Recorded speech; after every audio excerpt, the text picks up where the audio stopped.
Shalom Manatan.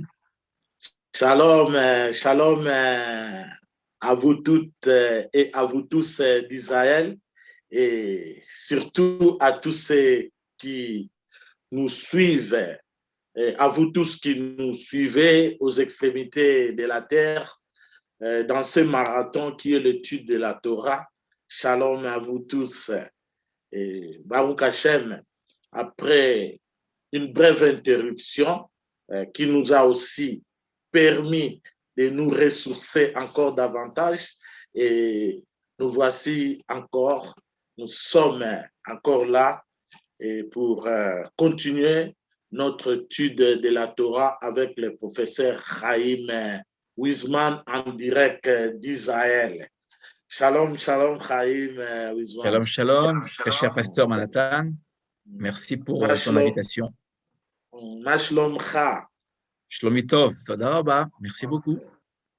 Et toi-même, et vous-même, et vous tous. Ok. Beseder Gamo, Toda Rabba Chaim. Toda Rabba. Alors, Baruch Hashem, nous allons continuer notre étude de la Torah. Nous avons commencé avec le professeur Chaim les 5 significations de la Torah.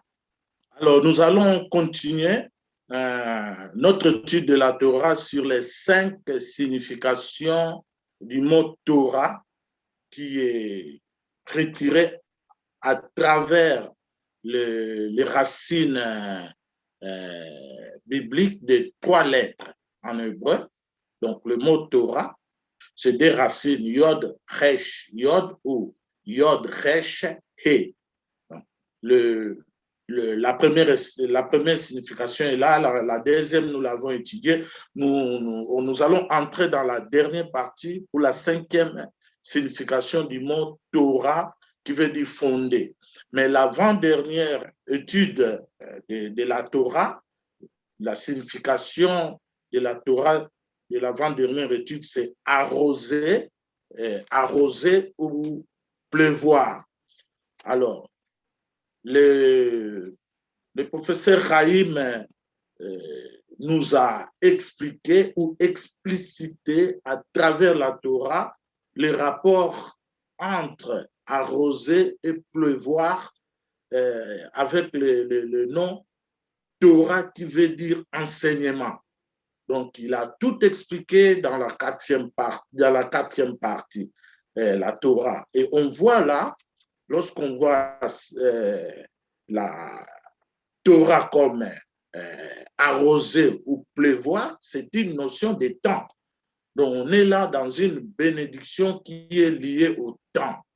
Oh là, le temps de quoi? Oh, quand on voit la Torah qui est l'image aussi de la pluie, comme a expliqué le professeur Chaim Wiesman, des sortes de pluies, alors on voit là une notion de l'agriculture. Donc, comme nous savons tous dans l'agriculture, il faut savoir la notion du temps. La notion du temps qui nous amène à la récolte. Quand on va avant la récolte, les fruits ne sont pas mûrs.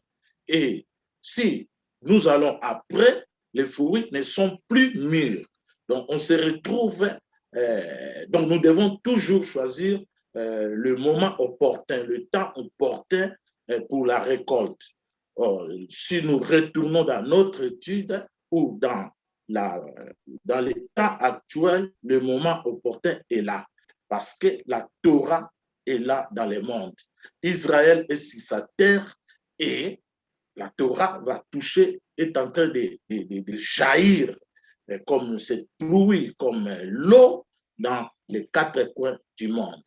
Baruch Hashem, voilà un peu l'explication avant d'entrer dans la dernière partie de notre étude de la Torah, ou la 5e signification qui veut dire fonder. Ici encore, Torah qui veut dire enseignement, avec sa racine fonder. Alors, quel rapport entre fonder et l'enseignement?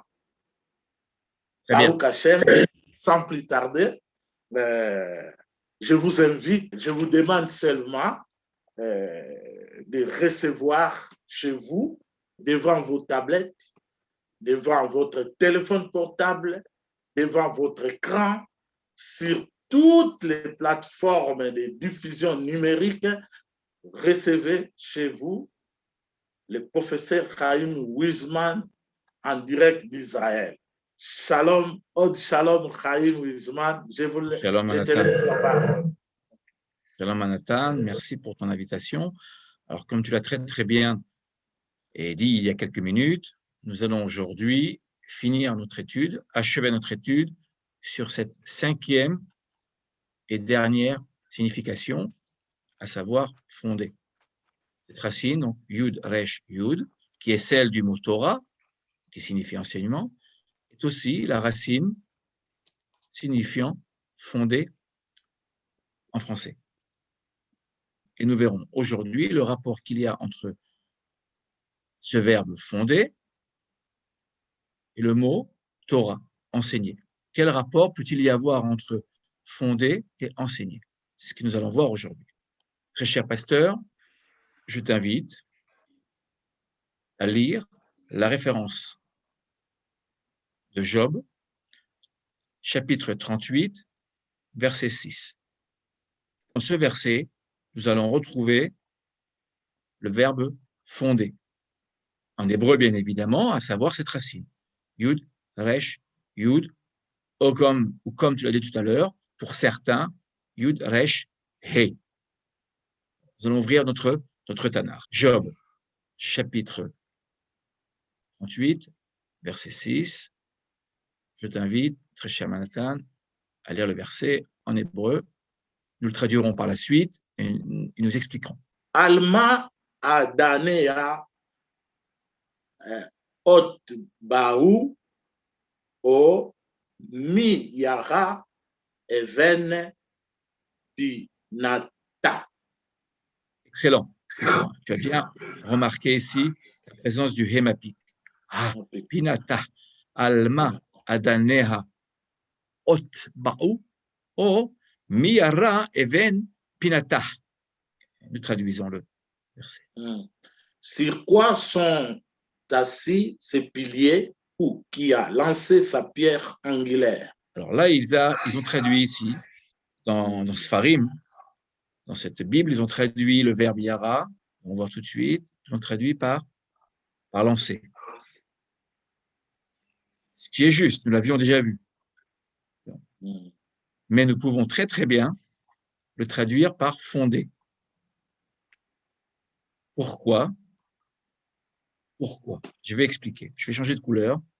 On va prendre le violet, car nous avons dans la première séquence du verset, nous avons ce verbe-là. Otba'u, assis. De quoi s'agit-il? Il s'agit ici du monde. Dans Job, dans le texte de Job, si on revient au contexte, on le fera dans un instant, on revient à la fondation, la création du monde. C'est très, très imagé, bien évidemment. Le texte est très, très imagé. Ce verbe-là, otba'u, en fait, veut dire sur quoi sont assis ces piliers? Piliers du monde. Sur quoi? Sur quoi le monde repose? C'est la question qui se pose.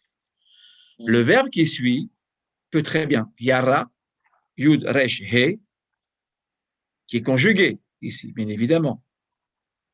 Au passé, veut dire lancer ou bien fonder. C'est-à-dire que nous devons retrouver dans la seconde séquence du verset biblique, nous devons retrouver un synonyme du premier verbe, à savoir otba'u. Alors, ce que nous allons faire ensemble, nous allons d'abord voir comment traduisent les autres traducteurs ce verset. Ce que nous allons faire tout de suite. J'efface et bien évidemment, nous reviendrons au contexte. C'est important pour comprendre le verset. Car Job, le livre de Job est un livre extrêmement difficile. Nous allons ouvrir le texte, livre de Job, 38, 6. Si nous regardons la traduction de Samuel Cahen, comment traduit-il? Sur quoi sont affermies ces bases, les bases du monde, ou qui a jeté sa pierre angulaire? Samuel Cahen traduit par jeter. Yara, le verbe yara, ce qui est possible. On va voir le second. Ah, comment traduire le second? Il a apposé. Exactement. Il a posé. Mettre, c'est fonder en fait, dans le sens de fonder. Absolument. Donc, déjà, nous voyons déjà une différence de traduction. Déjà. On voit John Darby. Comment traduit-il? Placé. Placé. Si nous voulons améliorer, je le pense, la traduction, qui a donc fondé cette pierre angulaire, la pierre sur laquelle le monde repose. Et il faut, alors pour cela, pour comprendre cela, il faut revenir évidemment au contexte. De quoi s'agit-il? Nous allons revenir au premier verset. Quand on a un verset comme cela, il faut toujours revenir à ce qu'il y a avant et ce qu'il y a après. Dans ce cas-là, particulièrement à ce qu'il y a avant. Il y a beaucoup de questions. Il y a ici un questionnement qui se pose à Job. L'Éternel répond à Job. Il lui dit, voilà, qui est celui qui obscurcit le conseil par des discours sans connaissance?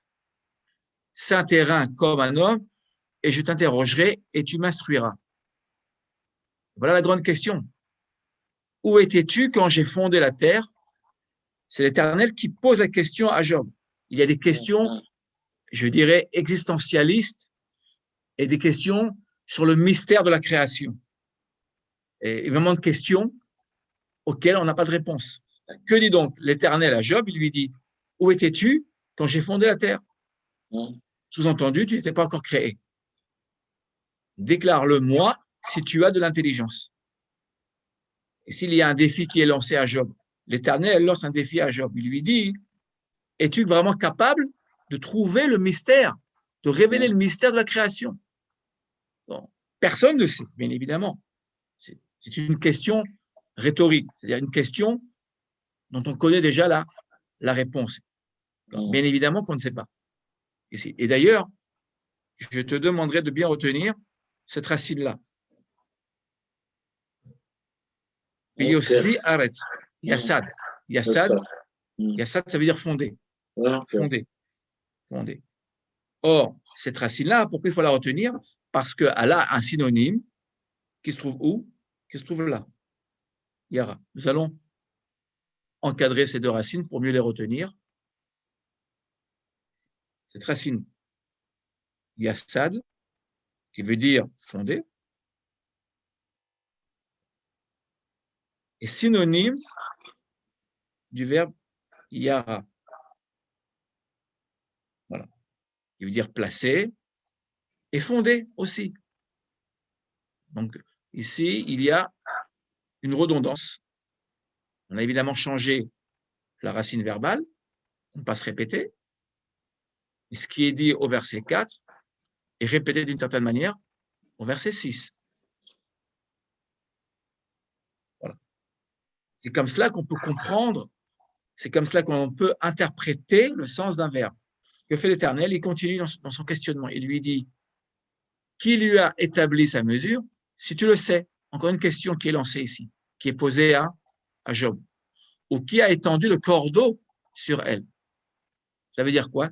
Qui peut vraiment mesurer la grandeur de la Terre et même de l'univers? Il continue.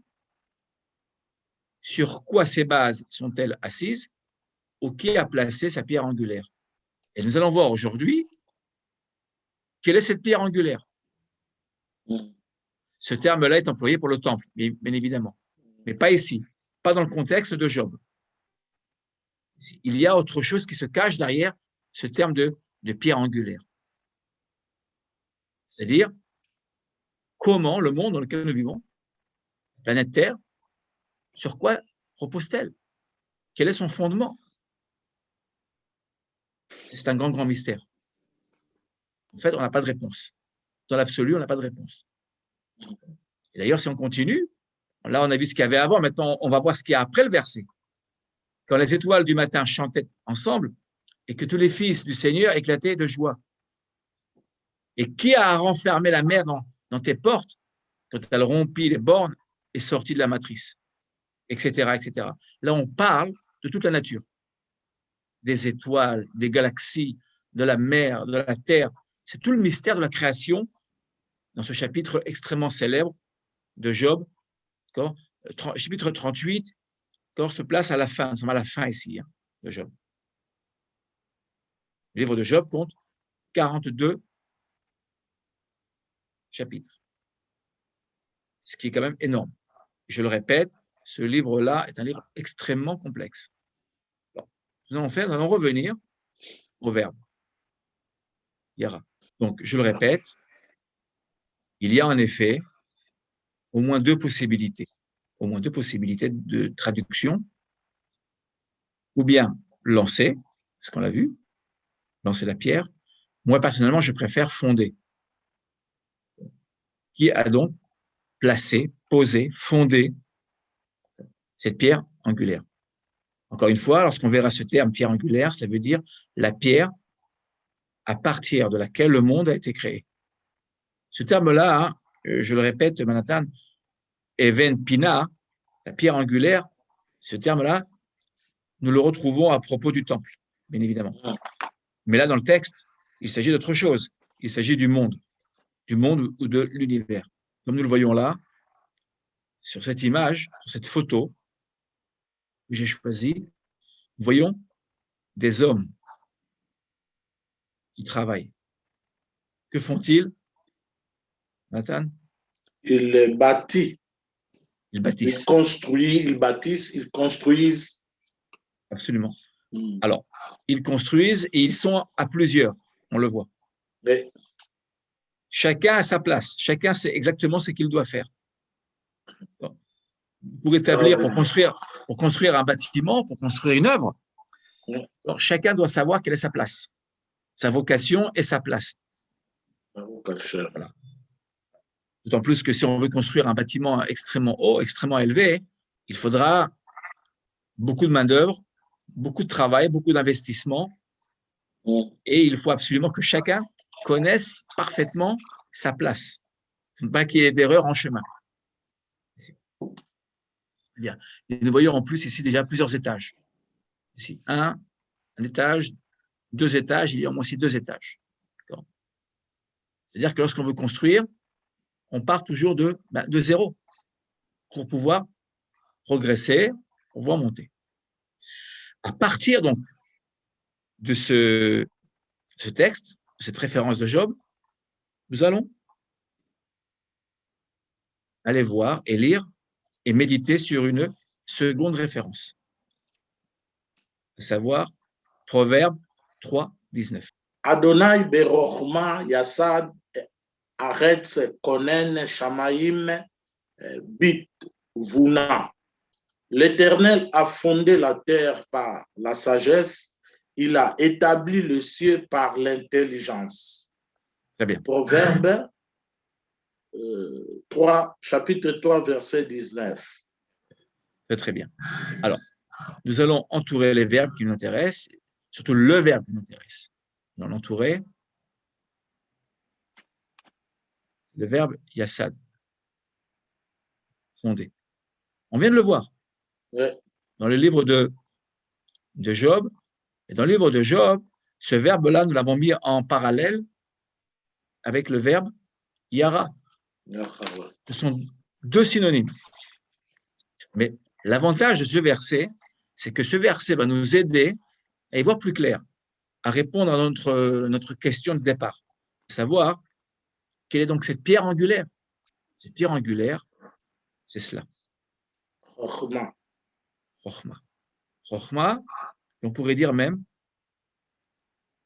Devuna. Bien. La préposition, changer de couleur, la préposition bête, au début, Bechochma,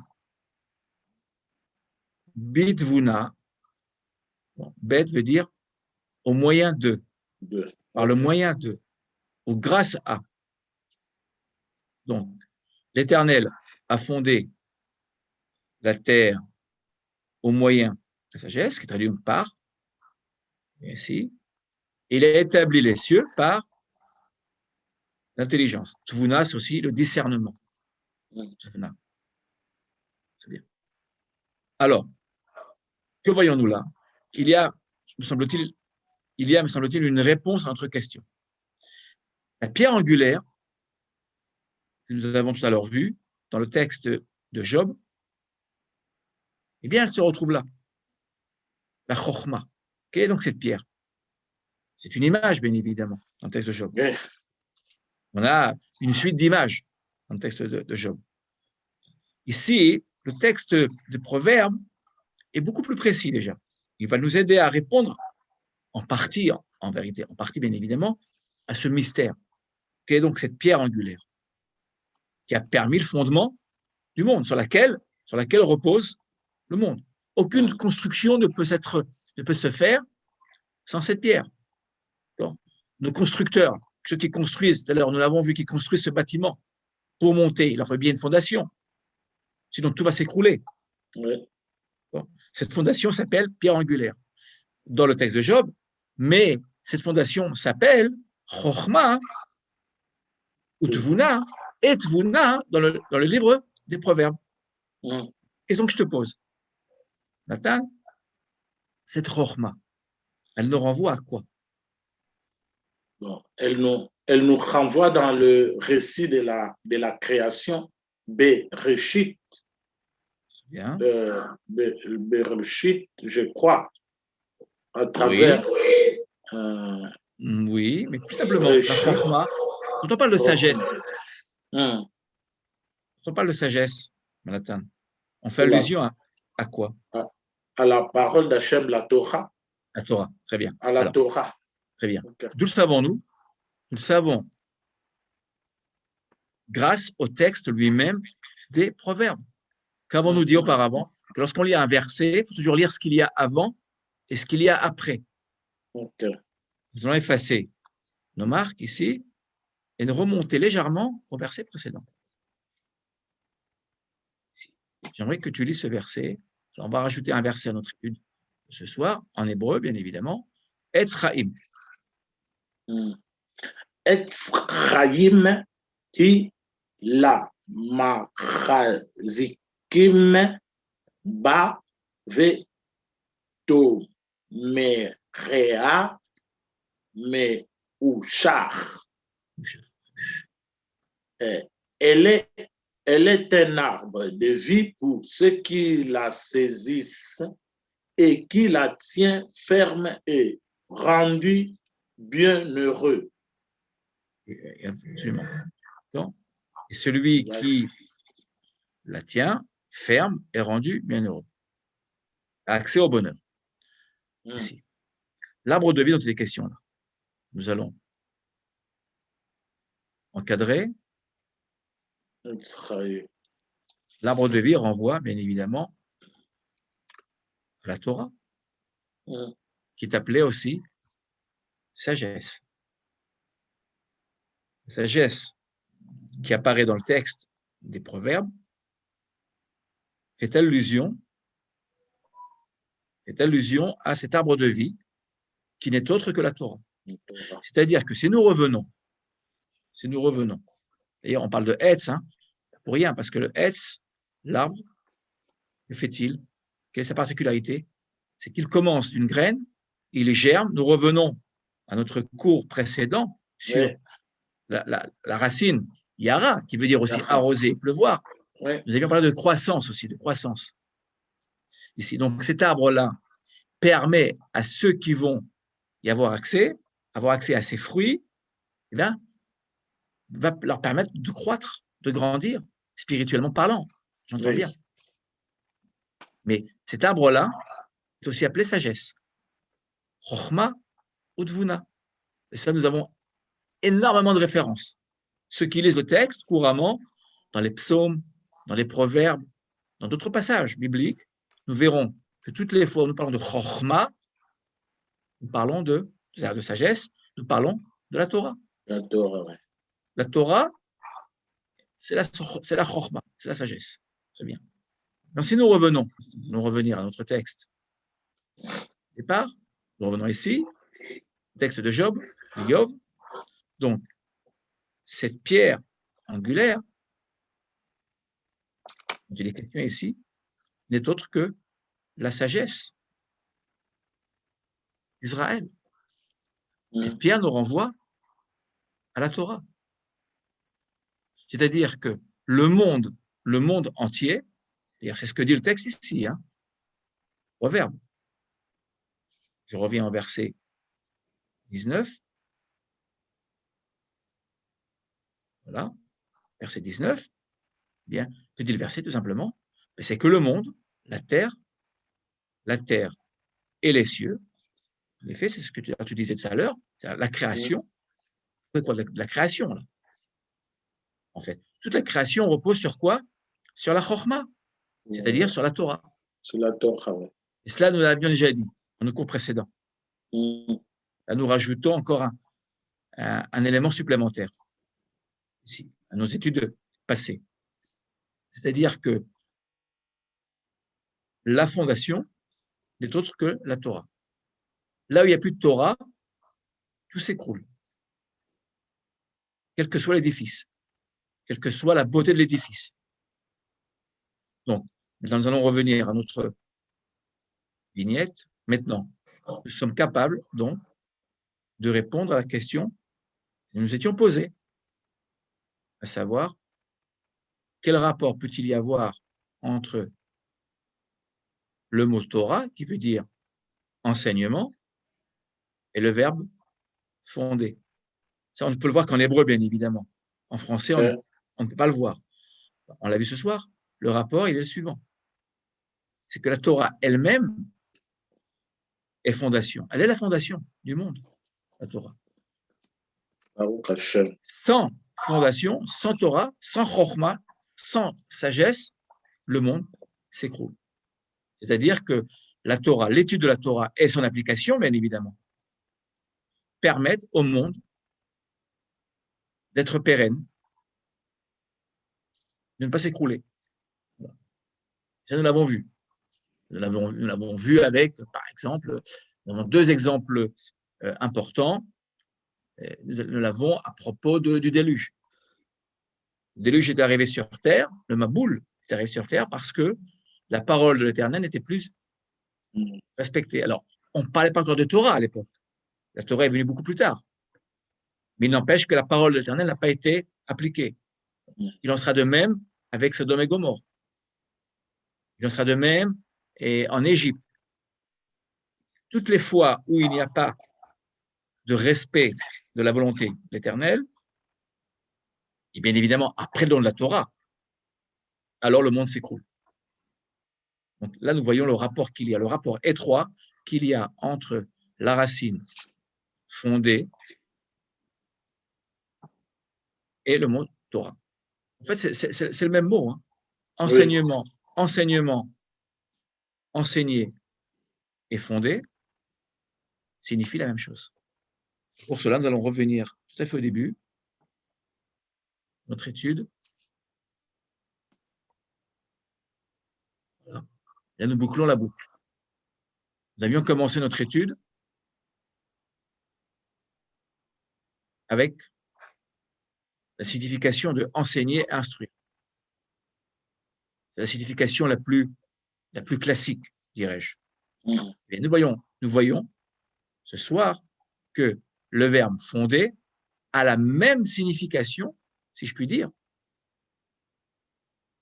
bon, enseigner. C'est-à-dire que là où on enseigne, eh bien, nous permettons la fondation du monde. Oui. Quelle est la puissance d'un enseignant, justement, d'un rabbin, d'un enseignant? En fait, quelle est sa importance? C'est qu'il va fonder quelque chose, on fonde quelque chose. Oui. Ce n'est pas du virtuel, en fait. C'est vraiment, nous sommes capables, à travers les mots, à travers l'étude, eh bien, de permettre au monde de se maintenir. Voilà. Donc, attention à notre étude et attention à notre enseignement aussi. Voilà.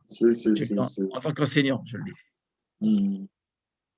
Donc, si tu as un mot à rajouter, cher. Non, c'est c'est clair, c'est très, très clair. Et je ne sais pas, Chaim, si je me trompe, mais c'est très simple. C'est comme si Akadosh Baruch nous a simplifié des choses. Mais je ne sais pas, nous-mêmes qui essayons de chercher des choses, d'impressionner Hachem, mais seulement par l'étude. Et puis, tu parles de fonder, aussi poser. Oui, La Torah elle-même, c'est une fondation, de poser les bases, tout. Elle a tout en elle. absolument, absolument, tout à fait. Donc, avant de fonder, on va d'abord poser les bases. Les bases. Le travail de l'enseignant, comme tu le dis très très bien, Nathan, le travail de l'enseignant, c'est de ne pas tout expliquer. On ne peut pas tout expliquer. C'est d'abord de poser les bases, les fondamentaux. C'est-à-dire, on enseigne la Bible, ça peut être les règles de grammaire, il y a des règles d'or aussi dans l'enseignement, des règles d'exégèse à comprendre, des règles de base à comprendre, avant même d'entrer dans le vif du sujet, du sujet, si je puis dire. Donc, le rôle de l'enseignant, c'est finalement de poser les bases qui permettront ensuite à ses disciples, à ses étudiants, eh bien, de construire leur propre monde et le monde environnant. Et un monde meilleur, bien évidemment. Voilà. Ça, c'est le rôle de l'enseignant. Donc, c'est-à-dire qu'enseigner n'a rien de virtuel.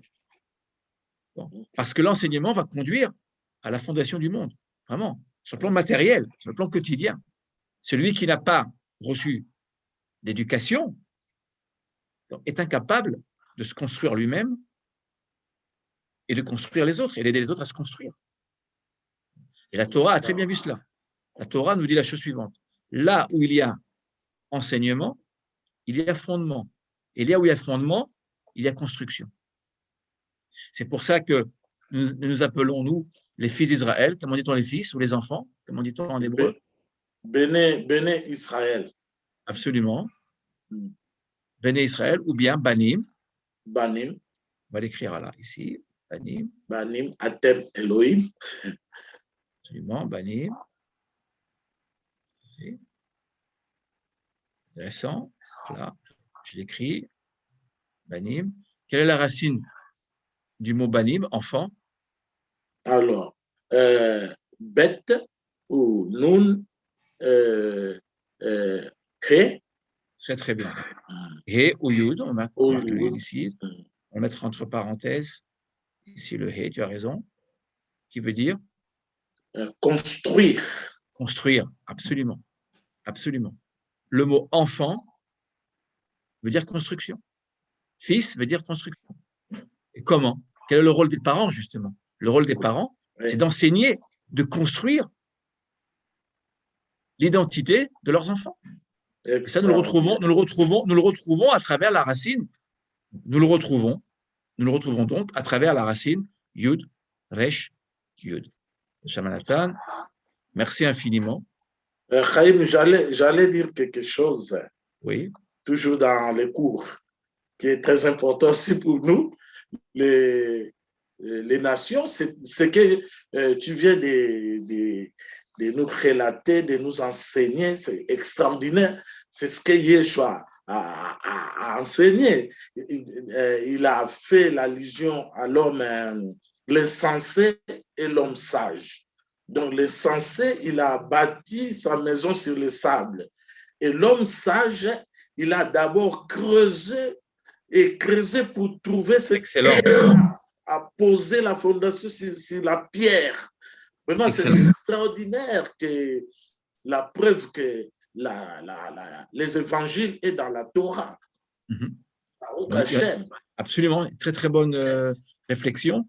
Et si je peux rajouter un point, quand on veut construire un édifice matériel ou spirituel, il nous faut prendre du temps, la patience, ça prend du temps. Sinon, l'édifice va s'écrouler. Voilà. Donc l'enseignement, c'est pareil. Et celui qui va venir étudier la Torah devra être patient. Il faut de la patience, car le chemin est long. Comment dire? J'invite tous nos amis à être patients et à continuer, à être assidu à nos études. Voilà, et je tiens à te remercier infiniment, Jonathan, pour cette invitation à notre étude biblique du Tanakh. Merci infiniment. Alors, j'aimerais aussi bénir nos amis. Voilà.